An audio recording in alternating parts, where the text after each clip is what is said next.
Magandang araw mga ka-YouTube.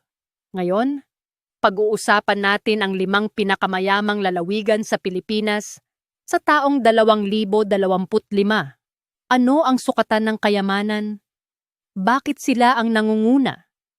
At ano ang ibig sabihin nito para sa bansa? Tara, simulan na natin. Number 5 sa ating listahan ay ang lalawigan ng Rizal. Bakit ito nandito? Ayon sa datos ng Commission on Audit, COA, at iba pang ulat, napabilang ang Rizal sa top assets list ng mga lalawigan.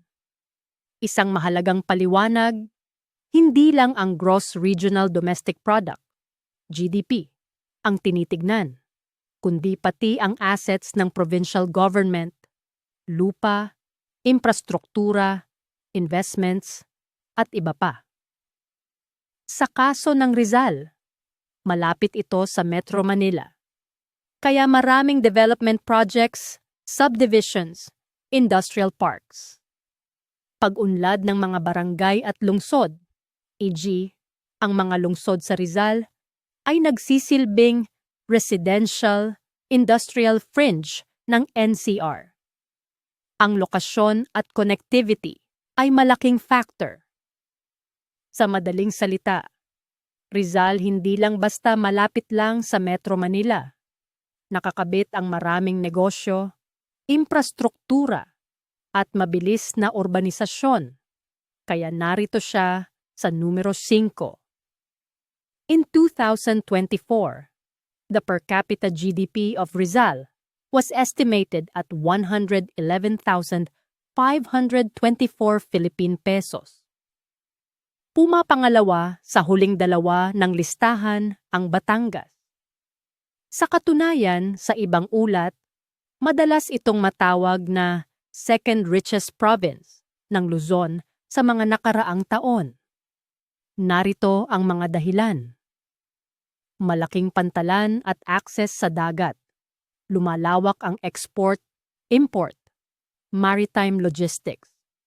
Malalaking industrial and manufacturing zones kasama ang pagtubo ng mga refineries at power plants sa Batangas.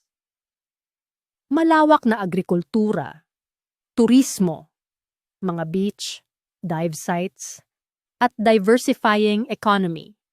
Batangas, hindi lang beach and resort ang alam ng karamihan. May malalim na puwersa ito sa industriya, infrastruktura, at lokasyon. Kaya ang mayaman dito ay hindi eksena lang, may sustansya. In 2024, the per capita GDP of Batangas was estimated at 229,940 Philippine pesos. Sa ikatlong pwesto ay ang Cavite. Bakit? Ilan sa datos? Sa ulat ng assets ng mga lalawigan, 2023, nakita ang Cavite sa nangungunang bahagi ng listahan. Pangasinan.gov.ph. Ano ang nagpapalakas sa Cavite? Napakalapit sa Metro Manila, gulong ng commuter belt at residential expansion. Maraming industrial parks, logistics hubs dahil sa access sa mga daan, pantalan, at airport. Halimbawa, ang Clark at Subic ramifications. Malaking populasyon na nagtrabaho sa Metro Manila, ngunit naninirahan sa Cavite. May multiplier effect sa ekonomiya ng lalawigan. Host to camera. Ang Cavite ay parang satellite city sa paligid ng Metro Manila, pero hindi lang buhay commuter. May sariling ekonomiya, development momentum, at pag-angat. Kaya dito sa numero 3 siya. Cavite's GDP per capita is 179,750 pesos based on 2024 data. Sa numero 2 naman ay ang Laguna Bagaman. May konting kakulangan sa dati kong asset ranking source. Maraming ibang economic data sources. Halimbawa, GDP provincial accounts. Ang nagpapakita na kabilang ang Laguna sa mga pinakamabilis ang pag-unlad. Wikipedia. Ang Laguna ay kilala bilang manufacturing hub, electronics, automotive parts, loob ng Calabarzon Region. Malapit sa Metro Manila, may magandang connectivity at access sa mga export-import facilities. May kombinasyon ng agrikultura, turismo, Laguna Lake, hot springs, at industriya, diversified economy, matibay na pundasyon. Host to camera. Kumbaga, ang Laguna ay the engine room ng Calabarzon. May mga malalaking pabrika, maraming trabaho, at matinding urbanization. Kaya karapat dapat siyang numero 2. Laguna's per capita GDP is approximately 293,134 pesos for 2024. At ngayon, ang nangunguna sa listahan, ang lalawigan na may pinakamaraming assets o tinatawag na richest sa Philippines sa 2025, Cebu. Ayon sa ulat, ang lalawigan ng Cebu ay remains the richest province in the Philippines na may assets na mahigit 300 bilyon para sa taong 2023.